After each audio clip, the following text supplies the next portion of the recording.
KSCB ഓഫീസിൽ കയറി youth Congress നേതാവിന്റെ അക്രമം ബില്ലടയ്ക്കാത്തതിനെ തുടർന്ന് വൈദ്യുതി വിച്ഛേദിച്ചതുമായി ബന്ധപ്പെട്ടുണ്ടായ തർക്കം അക്രമത്തിൽ കലാശിക്കുകയായിരുന്നു എന്നാണ് നമ്മൾ മനസ്സിലാക്കാൻ കഴിയുന്നത്. സംഭവത്തിൽ തിരുവമ്പാടി സ്വദേശിയായ UC അജ്മലിനെ പോലീസ് അറസ്റ്റ് ചെയ്തിട്ടുണ്ട്. ഇതെന്താണ് സംഭവിച്ചത്?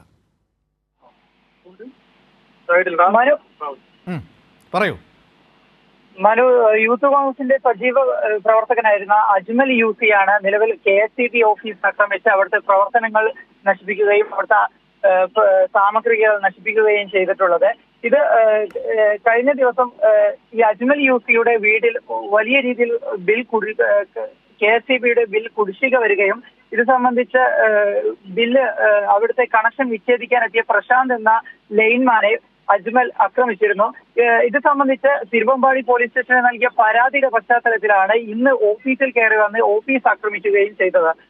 നിലവിൽ അജ്മൽ UCയെ തിരുവമ്പാടി പോലീസ് അറസ്റ്റ് ചെയ്തിട്ടുണ്ട്. ജീവനക്കാരുടെ നേതൃത്വത്തിൽ അവിടെ പ്രതിഷേധവും നടക്കുന്നുണ്ട്. ശരി, റമീസാണ് വിവരങ്ങൾ നൽകിയത്.